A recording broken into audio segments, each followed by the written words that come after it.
የተወደደ ወንድምህ ነው። ባሪያ ልትለው አትችልም። ወንድሜ በቃ አናሲሞስን ለወጠው አለ ጳውሎስ። እኔ ነው ለውጦኛል። እንደ ወንጌል የሚለውጥ የለም። እንደ ወንጌል ኃይለኛለን። ወንጌል መጣ፣ ወንጌል አገኘው። ዝብርቅርቁን ነው ብትንትኑን አወጣው። ባሪያና ጌታ እንዳትል ኢየሱስ ነው ጌታ ነው። ሳይድ ኢፌክት የሌለው መድኃኒት ኢየሱስ ብቻ ነው ብሏል አንድ ሰው። አውራውን ያድነውና ተከታዮቹን በሙሉ ስልስል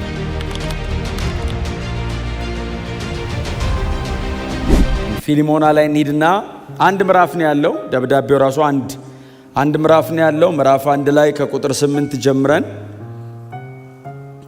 በጌታ በኢየሱስ ክርስቶስ ስም አነበዋለሁ። እንደዚህ ይላል።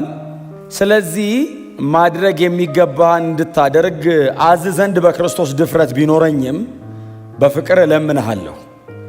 እንግዲህ ሽማግሌና አሁን ደግሞ የክርስቶስ ኢየሱስ እስረኛ የሆነው እኔ ጳውሎስ በእስር እያለሁ ስለወለድኩት ልጄ ስለ አናሲሞስ እለምንሃለሁ።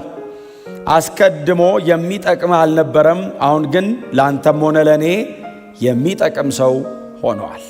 የጌታ ስም የተመሰገነ ይሁን። ለቆላሲያስ ትምህርተ ክርስቶስን፣ ለፊሊሞና የባሪያ ነፃነትን፣ ለኤፌሶን ቸርች ደግሞ የክርስቶስ አካል መሆንን ብሎ 3 ደብዳቤ ባንዴ ጻፈ። ባይዘው የሚወስድለት ያገኘ ጳውሎስ 3 ደብዳቤ ኤፌሶንን፣ ቆላሲያስንና ፊሊሞናን ባንዴ ነው የጻፋቸው። ባይዘው ቲኪቆስ የሚባል ደቀ መዝሙር ለቲኪቆስ ና አለ። አቤት አልመጣ።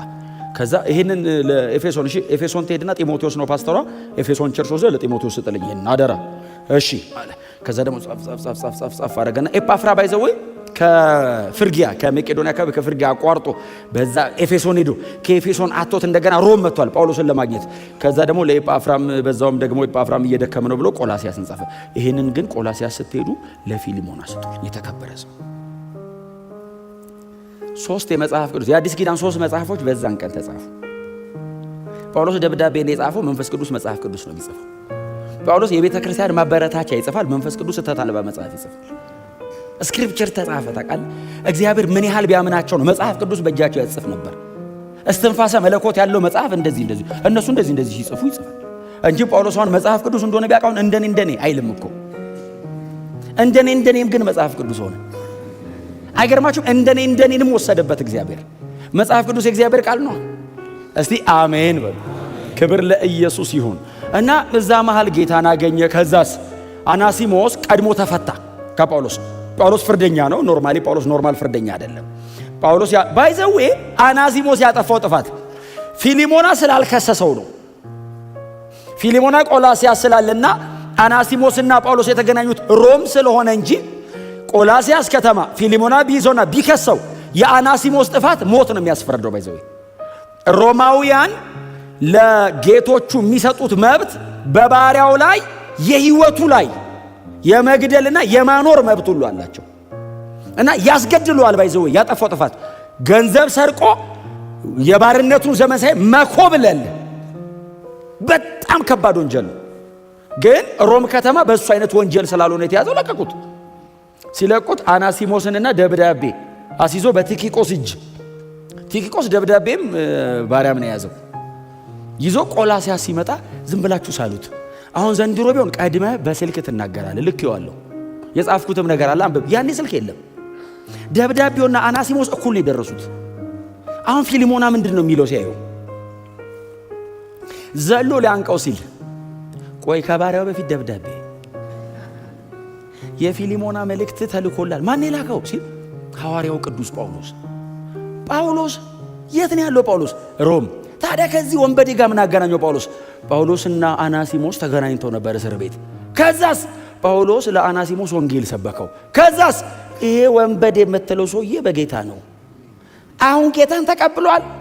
አዎ እስቲ ደብዳቤውን አምጣ። እኔ ሽማግሌ ነኝ አለው። አይ ሪሜምበር አስታውሳለሁ፣ እኔና ጳውሎስ የተገናኘነው ቆይቷል ትንሽ ይላል ፊሊሞና። ትንሽ ቆይቷል። ጳውሎስ ቆላሲያስ መጥቶ አያውቅም። የቆላሲያስን ቸርች የተከላት ኤጳፍራ ስለሆነ ፊሊሞና ምናልባት ጳውሎስን ሊያገኘው የሚችለው ኤፌሶን ነው። ጳውሎስ ደግሞ ኤፌሶን የነበረው ደግሞ ትንሽ ቆየት ብሏል። ስለዚህ አስታውሳለሁ እስካሁንማ ጳውሎስ በጣም ያረጃል። አዎ እኔ ሽማግሌ ነኝ አለ። አሁን ደግሞ የክርስቶስ እስር ነኝ፣ በዚህ ዕድሜ ያው ታስሬ ነው ያለሁት። ወንድሜ ሆይ እኔ እናንተ ለዳንበት ለተቀበልነው ወንጌል አሁን እኔ እስረኛ ነኝ። አሁን በዚህ እድሜ በጣም ብዙ ነገሮች ነበሩ ሊሆኑልኝ የሚገባው፣ ግን ስቲል ግን እስር ነኝ። የክርስቶስ እስር የሆነው እኔ ጳውሎስ፣ ፊሊሞና በጣም ልቡ ይነካል፣ ያዝናል። አሁን የሚያዝነው በአናሲሞስ ምናምን ጉዳይ አይደለም፣ ጳውሎስን ያስበዋል። ይሄ ሰውዬ እንደዚህ አይነት ነገር ዲዘርቭ አያደርግም። በእውነት እስር ቤት ምናምን አይገባውም። ይህንን የሚያክል ለወንጌል ታማኝ ሆኖ የኖረ ሰው ይህ ሁሉ ሲቃይ አይገባውም። ደግሞ በዛ ላይ ሽማግሌ ነው። በታማኝነት አቋም ሳይቀይር ርዕስ ሳይቀይር ነው ያረጀው። ቤተ መንግሥት ሲገባ ሌላ ስብከት አይሰብክም። እስር ቤት ሲገባ ሌላ ስብከት አይሰብክም። በየመንገዱ ሲሄድ በየምኩራቡ ገዳዮቹ ፊት ሲቆም ጳውሎስ ጳውሎስ አንተ አምላክ ነህ ብለው ልብሳቸውን ቀደው የአበባ ጉንጉን ሲያረጉለትም ርዕስ አይለውጥም። በከፍታውም በዝቅታውም ሲያሞግሱትም ሲረግሙትም ሁሌ የክርስቶስ ኢየሱስን መስቀል ኢየሱስ ክርስቶስ እንደተሰቀለ ነው ሁሌ የሚሰብከው። በእንደዚህ አይነት ታማኝነት ለነዚህ 30 ምናምን ዓመታት ፌዝፉል ሆኖ ዘንድሮ ማገልገል ከባድ ነው። 30 ምናምን ዓመት እንኳን እየታደኑ በሚገደሉበት በሮማውያኑ ዘመን አናሲሞስ ወንድምህ ነው፣ ለእኔ ልጄ ነው፣ ለአንተስ በጌታ ብሎ እየተወደደ። ክብር ለኢየሱስ ይሁን። አሁን አይደለም አላጠፋም፣ አይደለም አልበደለህም፣ አይደለም በድሏል፣ አጥፍቷል። በክርስቶስ የተገኘው መብት ግን ይቅር ልትለውና የበደለውን በደል ካለ ልትተውለት ያስገድዳል። ማረው፣ ተው። ቀጥሎስ አጠገብህ አስቀምጠው፣ የተወደደ ወንድምህ ነው። ባሪያ ልትለው አትችልም፣ ወንድሜ ነው የምትለው። ክብር ለኢየሱስ ይሁን። እዚህ ቤት የለም አይደል እንደዚህ አይነት ልዩነት፣ እዚህ ቤት የለም። እኔ ሁሌ ነው የምናገረው በእውነት እናንተም እጅግ የተወደዳችሁ ናችሁ፣ እግዚአብሔር ይባርካችሁ እንጂ እዚህ ቤት አሁን በእውነት ምንም ልዩነት የለንም። በጣም የተከበራችሁ ሰዎች እንደሆናችሁ አውቃለሁ፣ ግን በጣም ለልዩነት ከዚህ በሩጭ እዚህ ቤት ስንገባ በክርስቶስ ደም እኩል ነን። እዚህ ቤት ስንገባ በክርስቶስ የመስቀል ሥራ አንድ አይነት ነን። ልዩነት የለም። ስታተስ አይለየውም ቸርች። ዘር ቸርች ውስጥ ልዩነት አያመጣም። የቋንቋ ልዩነት የለንም። በክርስቶስ ደም ይሄ ቤተሰብ አንድ ነው። ኢየሱስ ሲመጣ በተናጠል አንሄድም፣ እኩል ነው የምንሄደው፣ አንድ ነው። ጳውሎስ ፊሊሞናና አናሲሞስ መሃል ያለውን ድልድይ የሚሰብረው በዚህ ትምህርት ነው፣ በዚህ ብርሃን ነው የሚሰብረው። ኖ ባሪያና ጌታ እንዳትል፣ ኢየሱስ ነው ጌታችሁ። ታዲያ ወንድምህ ነው፣ ልታሰራው ትችላለህ። ኦፍኮርስ ምንም ጥርጥር የለውም። አናሲሞስ እንደገና ፊሊሞና የመመለስ ልብ ካለው ከመለሰው ሊያሰራ ይችላል። ባሬ እያለ ገና ያሰራው ወንድም ነው፣ በክርስቶስ በኩል ወንድም ነው። የኢየሱስ ደም አንተና እሱ መሃል ያለውን ድልድይ አፍርሶታል፣ ቀላቅሏቸዋል፣ አንድ ናችሁ። ቤተ ክርስቲያን ብቻ ይመስለኛል ሁሉም አይነት ሰው እኩል የሚሆንበት ቦታ። ዓለም ላይ የትም ሁሉም ሰው እኩል አይሆንም። የተወሰነ ማህበረሰብ፣ የተወሰነ የኑሮ ደረጃ፣ የተወሰነ የዘር ክልል ሊመረጥ ይችላል ዓለም ላይ። ቸርችስ ማንም ሊሆን ይችላል። ቸርች ከመጣ እኩል። ቴክኒካሊ ጳውሎስ አናሲሞስን ለመታደግ አልሞከረም። ወንጌል የነገረው አናሲሞስስ ከተለወጠ በኋላ በጌታ ነው ያለው ጳውሎስ። ባይዘው ጥሩ ሰው አድርጌዋለሁ አይደለም፣ በክርስቶስ። ለምን የለወጠ ወንጌል ነው። ወንጌል ነው የሚለውጥህ፣ ወንጌል ነው የሚለውጥሽ፣ ወንጌል ነው የሚያሳርፍህ፣ ወንጌል ነው የሚያረጋጋ፣ ወንጌል ነው የእግዚአብሔር ልጅ የመሆን መብት የሚሰጥ። የለም ሌላ አይቻልም፣ አይቻልም። ምናልባት ለማስረጃ ብንጠራ እዚህ መጽሐፍ ቅዱስ ላይ በጣም ብዙ ልንጠራቸው እንችላለን። አዲስ ኪዳን ላይ ኢየሱስ ከመረጣቸው ሰዎች መካከል ከ12ቱ መሃል አንዱም አይመረጥም። አንዱም የእግዚአብሔር መንግሥት አገልጋይ፣ የክርስቶስ ኢየሱስ ወንጌል ወታደር፣ ከፀሐይ መውጫ እስከ መጥለቂያ ወንጌል በእጁ ሊሰጠው የሚችል አንድ የሚታመን ሰው መሃላቸው የለም። እንደ ግለሰብ ምረጥ ብባል እኔ አንዱንም አልመርጠውም። ቀራጭ ሌባ እኮ ነው። ቁጭ ብሎ ገንዘብ እየጨመረ እኮ የሚወስድ እኮ ነው። ቀራጭ ሰብሳቢ ነው። አንዱ ጫካ ገብቶ የሚዋጋ ሽፍታ ነገ መጥቶ ይግደል እርግጠኛ አይደለም። አሳ አጥማጁ አቋም የሌለው ወላዋይ የሆነ ቀን ጌታ ሆይ ማንም ትቶ ቤት አብሬ ነኝ ይላል። ኢየሱስ የሞተ ቀን ብቻውን ባክ የማያደርግ ሰብስቦ ባክ የሚያደርግ አንዱም አይመረጥም። ሰበሰባቸው ኢየሱስ ለወጣቸው። ሐዋርያ ሥራ የተሰራው በእነሱ ነው። እስቲ አሜን በሉ። ወንጌል ይለውጣል፣ ወንጌል ይለውጣል፣ ወንጌል ያሳርፋል። ይኸው መጽሐፍ ቅዱስ ላይ እዩ። የዚህ ደብዳቤ ጸሐፊ አዲስ ኪዳን 14 መልእክት የጻፈ ሰው እንደዚህ አይነት ጨካኝ ሰው አለ? በእውነት ነው የምላችሁ። እኛ እኮ መጽሐፍ ቅዱሱ ከዳነ በኋላ ያለውን ሰፊ ሽፋን ሰጥቶት እንጂ ከመዳኑ በፊት ሂዱ የሐዋርያት ሥራ ምዕራፍ 7 አንብቡ። ያንን የመሰለ ኢነርጄቲክ በጣም ፈርቨንት የሚቀጣጠል ወጣት የሃያዎቹ መጀመሪያ ላይ ያለ ወጣት ጢሞቴዎስ ወጣት እስጢፋኖስን አልሳሳለትም። ታውቃለህ ሲያስወግረው አልሳሳም። እኔ ጳውሎስን ሳየው እንዴት ያለ ጥሩ ሰው ነው አይደለም እለው። ወንጌል ምን አይነት ነው? ምን አይነት ነው ወንጌል? አሳዳጅ ራሱ እኮ ይናገራል። አሳዳጅ ነኝ ይልና የእናንተ አይነት የክርስቶስን ቤተ ክርስቲያን እኮ ነው በተናጠል መሰለ እንዲህ አለ። ቸርችን የእግዚአብሔርን ኢንስቲትዩት በምድር ላይ ያለችን የእግዚአብሔር ተቋም አሳዳጅ ነኝ። ወንጌል መጣ፣ ወንጌል አገኘዋ። ዝብርቅርቁን ነው ያወጣው፣ ብትንትኑን አወጣው። ምኑን ከምኑ ይሰብስበው ራሱ። ምን ላርግልህ አለው። ምን ላርግ ብሎ የማያውቅ ሰውዬ፣ የሚያረገውን የሚያውቅ ሰውዬ እስኬጁሉን ወሰደበት። ታውቃለህ፣ የሚሮጥበትን ካርታ ነጠቀው። ወዴት ልሂድ አለው። እሺ ምን ላርግ? አይ ከእንትን ከተማ እንትን ከተማ ሴት ከአለቆች ደብዳቤ ተቀብሎ ሄዶ ሰው የሚያስገድል ሰውዬ የሚያረገውን መታው። ከላዩ ላይ ተለወጠ። ከዛስ የክርስቶስ መንፈስ መራኝ ይላል፣ ከለከለኝ ይላል። ልሄድ ነበር ፈልጌው አትሄድም አለኝ አለ። አለቃ ቀየርኩ አለ። እስቲ አሜን በሏ።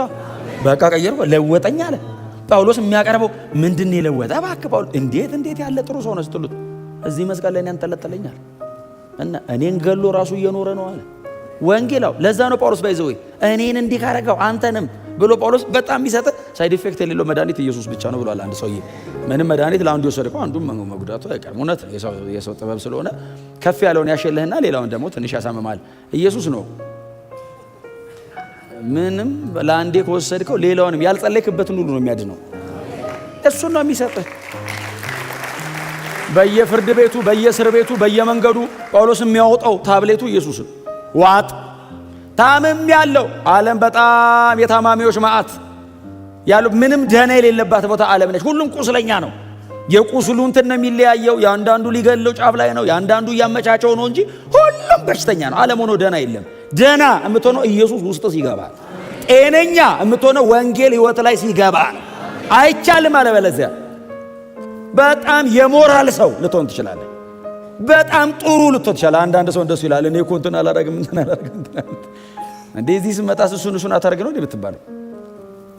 ከሱ እኮ የሚቀድማል። ተለውጠህ ነው እሱን የማታደርገው፣ ተነክተህ ነው። የክርስቶስ ፍቅር ይባላል። እስቲ አሜን በሉ። አምላክ እርቃኑን መስቀል ላይ ተንጠልጥሎ የጠራበት ጥሪ አለ። እዛ ደረቅ እንጨት ላይ የፈሰሰ ደም አለ። አይ እንደዚህ ሰው ሁሉ እያየው የተቆረሰ ስጋ አለ። በሱ በኩል በደም የተነከረ እግዚአብሔር እጅ ወጥቷል። እንታረቅ የሚል ልክ እሺ ስትል እርሱ ሰላማችን ነው የሚለው ቃል ያገኛል። ወደ ህይወት ኢየሱስ ይገባል። ዓለም ተበጥብጦ አንተ ተረጋግተህ ትኖራለህ። ሰማይ ተሰብሮ ሊወድቅ ነው ሲሉ ወጥቼ ይላል። በፍጹም ጻድቅ ቀና ብለህ ትኖራለህ። መተማመኛ እግዚአብሔር ብቻ። አናሲሞስን የለወጠ ኢየሱስ በእውነት ይለውጣል። መሰከርነን ምንም መናገር መጽሐፍ ቅዱስ በቂ ነው። ምንም ስለማናችን መናገር አይጠበቅብንም። መጽሐፍ ቅዱስ ብቻ በቂ ነው እንጂ ምስክር በጣም ባስነሳችሁ የምታወሩት ብዙ ነገር አለ። የቀድሞ ሕይወታችሁን ብታነሱ ወንጌል ለዋጭ ነው። እንደ ወንጌል የሚለውጥ የለም። እንደ ወንጌል ኃይለኛ አለ እንዴ? ሰው እኮ በጣም አስቸጋሪ ፍጡር ነው። ምንም ነገር ማላመድ ይቀላል። ሰው ብቅ ይልበታል። ለምዶ ያገረሻል። የሆነ ቦታ ላይ ትዝ ይለዋል። ታውቃለህ ምን ሆኜ ነው ይላል ቁጭ ብሎ። ወንጌል ሲመጣስ አንተን ገሎ ኢየሱስን ያኖረዋል። አየህ ለምን መሰለህ ትዝም አይልህ። ፈልገህ እንዳታገኘው ይገለዋል። ትክዳለህ። መካድ ማለት እኮ አልነበርኩም ትላለህ። አረ በፍጹም ድሮ አይኔን ግንባር አድርገው ይላሉ ሲሞቱ አላየሁም ለማለት። ወንጌል እንደሱ ነው የሚያደርገው። አንዳንድ ሰው እኮ ሞለጭ ብሎ ዓለም ከረሙ መቶ ወንጌል ሲያገኘው ቸርች እኮ ተወልዶ ያደገ ነው ይመስል። ጥሩ ሰው ስለሆነ እንዳይመስልህ ወንጌል ገብቶ ነው። እስቲ አሜን በሏ። ከእናንተ ኤፈርት ጋር እንዳታያይዙት። የክርስቶስ የመስቀል ሥራ ነው ይሄን ማድረግ የቻለው። ኢየሱስ ብቻውን ችሏል። ለውጦታል። በቃ ነገር ተለውጧል እና ተቀበለው። እዳለበት እከፍላ እዳለበት ስማ ሊል እንደሚችል አስቡ። አሁን ደውሎ እዳለበት እንዳይል ስልክ የለም። ስለዚህ ሲያነባት እዳለበት ሊል ይችላል። አዎ እኔ ነኝ የምከፍለው ብሎ ምን እንዳታውቃላችሁ? እስረኛ እኮ ነው፣ በእውነት እስረኛ እኮ ነው። ሽማግሌ ነው በዛ። ይህንን በእጄ ጽፌዋለሁ ይላል። ምን አይነት ማረጋገጫ ነው እባክህ? እኔ ነኝ። እኔ አሁን በእውነት አሁን የድሮ ማኑስክሪፕት ነው። አሁን ይሄን ማኑስክሪፕት ብናይ የጳውሎስ የእጅ ጽሑፍ ምን አይነት እንደሆነ ብናይ በጣም አይ ቲንክ በጣም ቆንጆ ጸሐፊ ላይሆን ይችላል። ዝም ብሎ እንትን ነው የሚያደርገው። ምክንያቱም ገራፊው ይመጣላ። አሁን ቶሎ ሳይመጣበት ይሄ ገራፊው ሰውዬ ሳይመጣበት የሮም እስር ቤት በጣም ጨካኝ እና ገራፊው ሳይመጣ ቶሎ ነው የሚጽፈው እና በእጄ ነው የጻፍኩት ብሎ ምናልባት በእጁ ለመጻፉ ማረጋገጫ ማህተም ያደርግበት። ድሮ ማህተም እንደዚህ ቀለበታቸው ማህተም ያደርግበት ይፈርምበት ምን ያደርግበት አላውቅም። ብቻ እሱ ለመሆኑ ማረጋገጫ አለው። ደብዳቤው የጳውሎስ ነው። ወንጌል ለወጠው ነው እርግጠኛ ነኝ። ወንጌል እኔ ለውጦኛል፣ አናሲሞስንም ለውጦታል። ይሄው ይሄን ሁሉ ሰው ለውጠዋል፣ ገና ይለውጣል። ዋናውን ይዞ ይለውጠዋል። በጣም አሳዳጁን ወንጌል ለምን እንደሱ ነው የሚመቸው። አውራውን ያድነውና ተከታዮቹን በሙሉ ስብስብ። ኢየሱስ ጌታ ነው። ጮክ በሉና እስቲ በወንጌል አላፍርም በሉ እስቲ። በቃ አናሲሞስን ለወጠው አለው ጳውሎስ። እኔ ነው ለውጦኛል። ለዛ ነው እንደ ሌባና እንደ ወንበዴ የምታሰረዋል። ኢየሱስ ማን እንደሆነ ከገባ የመጀመሪያ ርዕስ መልእክትም የሚሆነው ወንጌል። እውነቴን ነው። አንተ ማነህ ራሱ ይጠፋብሃል። ስለ ኢየሱስ ክብር ለዘላለም ላዳኛችን